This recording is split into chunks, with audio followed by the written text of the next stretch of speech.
भारताने पाकिस्तानच्या हद्दीत घुसून दहशतवादी तळांवर हल्ले केल्यानंतर बोकाळलेल्या पाकिस्ताननं सीमारेषेवर गोळीबार सुरू केलाय।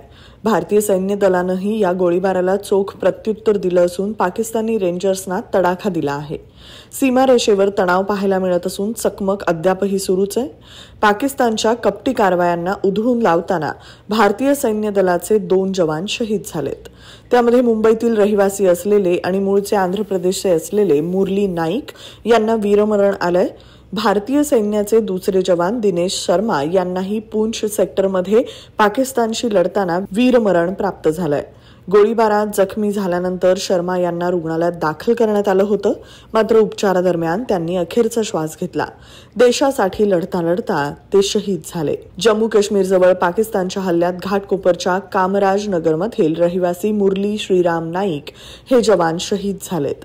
मूळचे आंध्र प्रदेशचे रहिवासी असलेले नाईक कुटुंब हे कामराज नगरच्या झोपडपट्टीमध्ये राहत होतं, मात्र काही दिवसांपूर्वी ही झोपडपट्टी पुनर्विकासात गेल्यानं त्यांची घरं तोडण्यात आली आहेत। त्यामुळे सध्या नाईक यांचं कुटुंब आंध्र प्रदेशला राहण्यास गेलंय।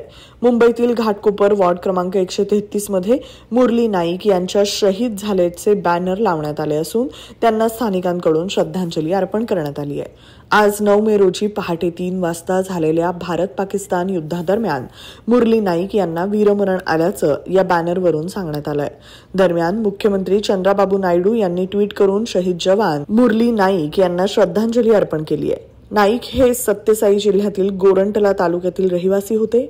देशासाठी बलिदान देणाऱ्या मुरली नाईक यांना मी श्रद्धांजली अर्पण करतो। नाईक कुटुंबियांप्रती सहवेदना आहेत, असं ट्विट मुख्यमंत्री चंद्राबाबू नायडू यांनी केलंय।